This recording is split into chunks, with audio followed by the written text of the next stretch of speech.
a franchise that, as you know, I've opted not to do. The reason why, by the way, I opted not to do them, the second and the third one, is because they sucked. No, I just joking. I'm only kidding. Yeah. The real reason is because of a man here that I will talk about in a second. But about the ideals. About the idea that when you make a movie, you have to make it with your heart. And sometimes that means if you feel like you can't make it with your heart, especially if you're a New Yorker, sometimes it means saying, I can't get down with you. I can't do it. I got too many people out there looking for a little bit more than what you're assuming they're expecting when they go to the movies. Too many people out there looking to identify with something. Too many people looking to escape in their experience of watching a movie. To do anything but approach it as though film is sacred, which is something that I adopted early in my life, an understanding that I adopted early in my life. This award says HBO presents New York International Latino Film Festival Award. It says the Impact Award. Instead of saying Latino, it may as well say multicultural. The whole connection, the whole reason for going down to the Dominican Republic in the first place was, when you think of the Dominican Republic, there is probably no place on earth more multicultural.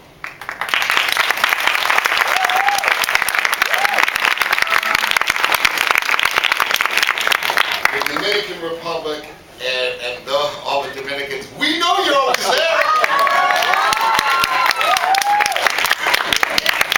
The Dominican Republic is the multicultural mecca of this hemisphere. So it was very important to go down there with huge ideals about developing a film industry outside of the U.S., an alternative to the Hollywood structure that I live in, that I'm handcuffed to at times. Enjoy and appreciate, but sometimes handcuffed. That was there's so much to say. So, when I was in the Dominican Republic about 4 years ago, I was there for a press conference, and I was there to launch this One Race Global Film Foundation. I had discussed the idea of opening this school with Leonel Fernandez, President Leonel Fernandez of the Dominican Republic. On the next trip down there, brought my father. And President Leonel Fernandez met me at the airport. And he saw my father and he said, Vin, it's rare in Hollywood, but you're a man of your word.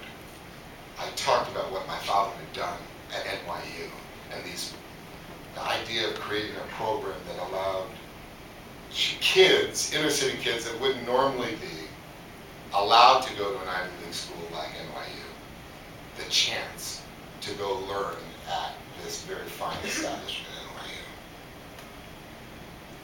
At the same time,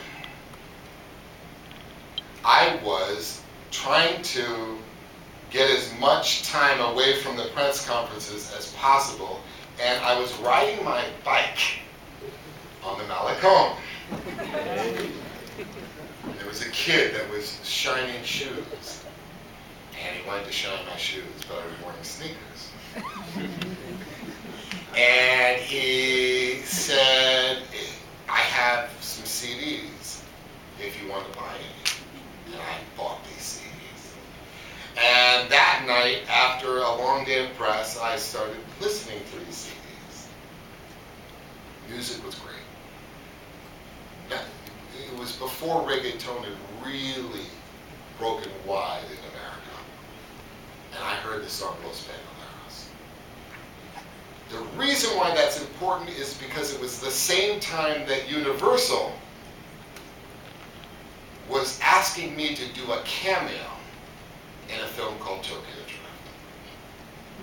And everyone around me was like, it makes no sense for you to do a cameo. If you do the cameo, people are going to think you tricked them and that you are really in the whole movie, but you're only in that cameo. We don't know if it's a good idea then. And then the studio said, if you do this cameo, we will finally let you produce the Fast and Furious you feel is appropriate, since you've turned down the ones we've offered you. And in essence, they called my bluff. Because I said, no, the script's got to be right, the script's got to be right. And now they're saying, you produce the script, Vin. When I heard Los Bandoleros, for some reason, the idea of Dom Toretto, my character in Fast and Furious, became clear. He was a bandolero.